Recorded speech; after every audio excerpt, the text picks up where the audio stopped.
It's not very often that the Association of the Norwegian Editors and the Minister of Culture sends a joint invitation. It's actually quite rare. Maybe it never happened before, I don't know.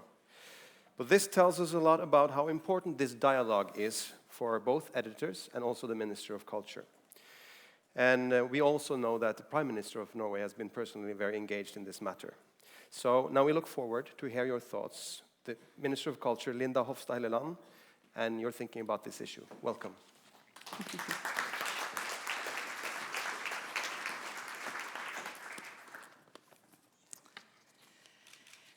Dear audience, dear editors, and dear representatives of Facebook. First of all, I would like to thank the Association of Norwegian Editors for hosting this important debate. And not least, a big thanks to Facebook and Patrick Walker for taking up the editors' challenge to come here today. I am convinced that dialogue is more important than ever when it comes to strengthen the freedom of speech in the age of Facebook. People like us who set the standards for society's development have a special responsibility to take part in open dialogue. The background for this debate has been well presented today. Many people reacted to what they perceived as unjust censorship. Among those was the author, Tom Egeland, our Prime Minister, Erna Solberg, and myself. So why did we take such an interest in this debate? What triggered us? Well, for our Prime Minister, it was a personal experience. She told her story to the British newspaper, The Guardian, amongst others. The Prime Minister is a Facebook user, as most of us. And one day, she was on her way to my hometown, Trondheim, by plane. And before the plane took off from Oslo, she had shared Nicket's famous Vietnam War photograph as a statement in the ongoing debate about Facebook's editing policies. And when she arrived at the airport in Trondheim and turned her phone back on, she noticed something very odd. It was something that had never happened to her before. The post had been removed from her page without any warning. As we know, Facebook later reversed their policy in this particular case.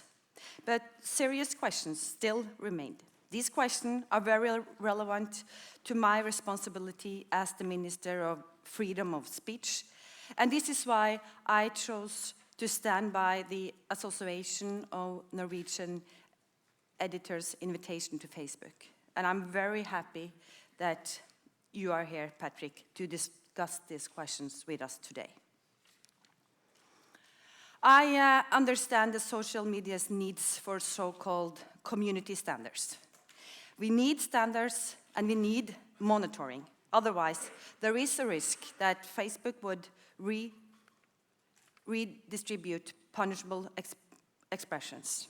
I also understand that it is impossible for human eyes to monitor billions of daily posts. You need algorithms to do the job. But sometimes the algorithms fail. Sometimes they stand in the way of important, healthy, and normal public debate that is so essential to our democracy. I'm happy that the Vice President of Facebook, Sheryl Sandberg, decided to listen to our Prime Minister. She sent her a personal letter thanking her for her commitment and promising to change the way the community standards and algorithms works. This is a display of cultural sensibility and willingness to listen. However, Facebook users still have no guarantee that such incidents may not occur again. Therefore, I hope you will continue to listen to your users and their needs. And I hope you will continue to support freedom of speech, especially in countries where this freedom has poor conditions. Although it is our core issue today, we should remember that freedom of speech is not only influenced by censorship. It is said that good journalists always follow the money. Ironically, in today's financial situation, they are still headed the same way as the money, out the doors of the media enterprises. Less journalists means less content. Less money means unwillingness to take editorial risks. This means less diversity in both media enterprises and media content. In other words, large cutbacks impair the media's ability to perform its democracy function, to enable citizens to make consequent and informed choices and to participate in elections and other democratic process. Why has this happened?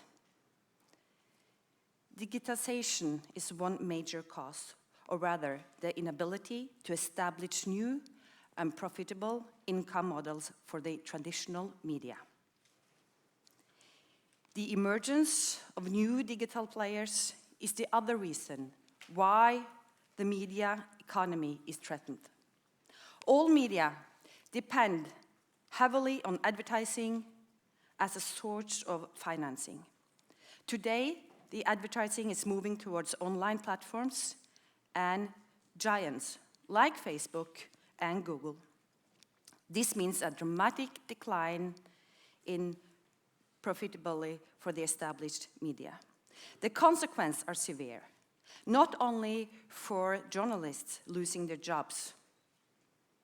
This situation is a threat against free speech and public debate, and also the health of our democracy. I am, of course, not the only politician and Minister of Media worried about this situation right now and worried about the future. But we are doing what we can to secure diversity in the media and a healthy environment for public debate. In Norway, we have set up a committee on media diversity, which is looking into how the media can be healthily financed in the future.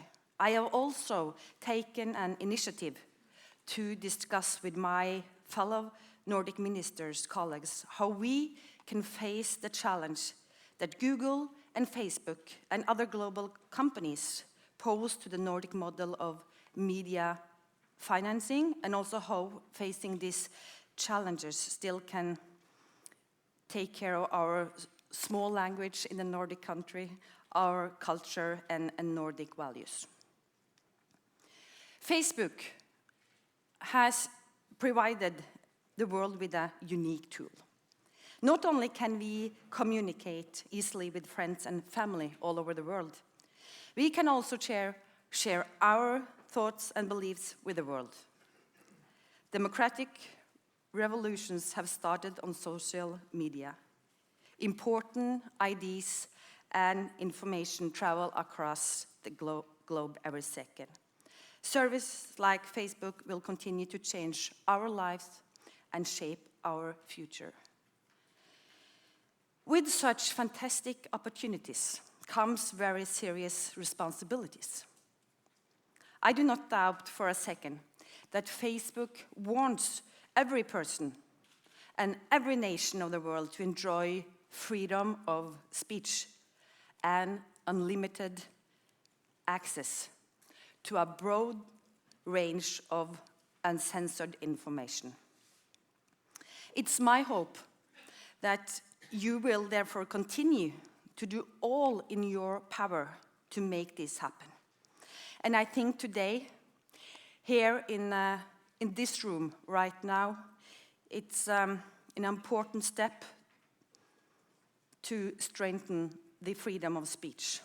And why do I say so? Because I think dialogue, what we are going to do right now, is the main tool to manage our common goal, more openness and more transparency. So thank you again for being here today. I'm looking forward to the debate. Thank you.